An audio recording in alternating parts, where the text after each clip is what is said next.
क्या डिफरेंस है असाइनमेंट और ट्रांसपोर्टेशन प्रॉब्लम में? एक तो वो जो टेबल बनेगी ट्रांसपोर्टेशन प्रॉब्लम में, उसमें कॉलम और रो ज़्यादा हो सकते हैं, ऐसा कुछ नहीं है। असाइनमेंट प्रॉब्लम में जो टेबल बनेगी वो उसमें नंबर ऑफ रो और नंबर ऑफ कॉलम इक्वल होंगे। फिर दूसरी बात, ट्रांसपोर्टेशन प्रॉब्लम में तुमने यहाँ पर डिमांड और रिक्वायरमेंट देखी होगी, इसमें ऐसा कुछ नहीं होता। तो इसके जो स्टेप हैं, सबसे पहला स्टेप ये है कि हमें रो में, हर एक रो में, मतलब पहले फर्स्ट रो में सबसे छोटा नंबर चूज करना है। क्या है? 80। तो एवरी नंबर में से 80 माइनस कर देंगे। तो यहाँ पे क्या बचेगा? 40, 20 और यहाँ पे 0। जीरोज बनानी है हर एक रो में, हर एक कॉलम में इसी तरह से जीरोज बनानी है। तो यहाँ पे हर एक नंबर में 80 माइनस कर देंगे तो बचेगा 40, 20, 0। अब सेकंड रो में मिनिमम नंबर कौन सा है? 70। तो हर एक नंबर में से 70 माइनस कर दोगे, यहाँ पे बचेगा 0, 20 और 40। फिर इस वाली रो में भी सबसे मिनिमम नंबर चूज करना है 110। तो ये 0 और ये होगा 30 और ये होगा 10। अब इसी तरह से कॉलम में करना है। इस कॉलम में 0 पड़ रही है तो इसमें नहीं करना, इसमें 0 आ गई इसमें भी नहीं करना, इसमें करोगे। सबसे छोटा नंबर क्या कौन सा है इस कॉलम में? 20। तो यहाँ पे भी 20 माइनस कर दोगे, यहाँ पे भी 20 माइनस कर दोगे, यहाँ पे भी 20। यहाँ कितने बचेंगे? 0, यहाँ पे भी 0 और यहाँ पे भी 0। तो लिख दो 0, 0, 10। तो इसका मतलब क्या है? इसका मतलब ये है कि हमारे पास अब हर एक रो में और हर एक कॉलम में 0 पड़ गई। अब हमें देखो 0 का साइन करना है। 0 का साइन कैसे करेंगे? सबसे पहले फर्स्ट रो में देखेंगे कितनी 0 है? 2। यहाँ पे कितनी 0 है? 2। यहाँ पे कितनी 0 है? 1। यहाँ पे कितनी 0 है? 1। यहाँ पे 2, यहाँ पे 1। तो हमेशा जो सिंगल 0 है उसको असाइन करना है। अब बात आती है कि रो में भी 1 0 है, ऐसे कर रहे हैं तो हम कॉलम में भी।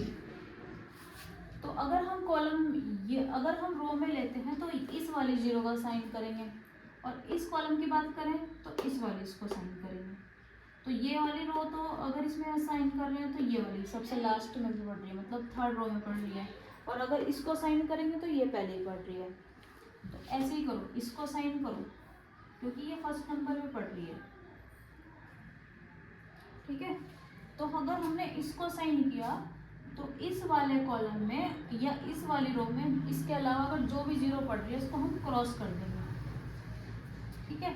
अब फिर से चेक करो, यहाँ पे 2 0, यहाँ पे 1 0, यहाँ पे 2 0, यहाँ पे 1 0, यहाँ पे कोई 0 नहीं। तो एक वाली को साइन करना, चाहे तो आप इसको कर लो चाहे आप इसको कर लो। इसको करो साइन तो ये वाली होगी, और ऐसे ले रहे हैं तो इसको साइन करेंगे। ठीक है। अब इसको हमने असाइन कर दिया तो इस वाली रो में और इस वाले कॉलम में जो 0 पड़ेगी उसको क्रॉस कर देंगे, या तो इसमें पड़ रही है या यहाँ पे पड़ रही है, इसको क्रॉस कर दिया। अब बस हमारे पास यही 0 बच रही है, इसको साइन कर दें। तो हम क्या देखते हैं कि हमारे पास हर एक रो में हर एक कॉलम में असाइन 0 आ रही है। देखो हर एक रो में असाइन 0, हर एक कॉलम में असाइन 0। तो सॉल्यूशन हमारा यही आ गया। अब हम निकालेंगे basic feasible solution, initial basic feasible solution.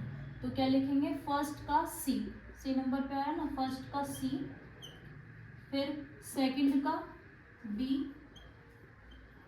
Third का ए, या फिर ऐसे भी लिख सकते हैं फर्स्ट का थर्ड,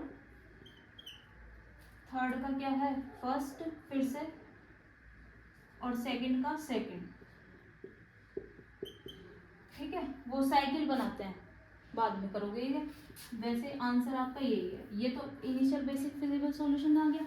अब कोस्ट की बात करें तो कोस्ट देखो कैसे निकलेगी। यहाँ पे क्या था सबसे पहले? 80, तो 80 लिखो। यहाँ पे क्या था? 90 प्लस 90 लिखो। जहाँ जहाँ पे साइन 0 आ रही है ना वहाँ पे देखना है नंबर कौन सा था। 110। तो ये हो गया 280 आंसर आ गया।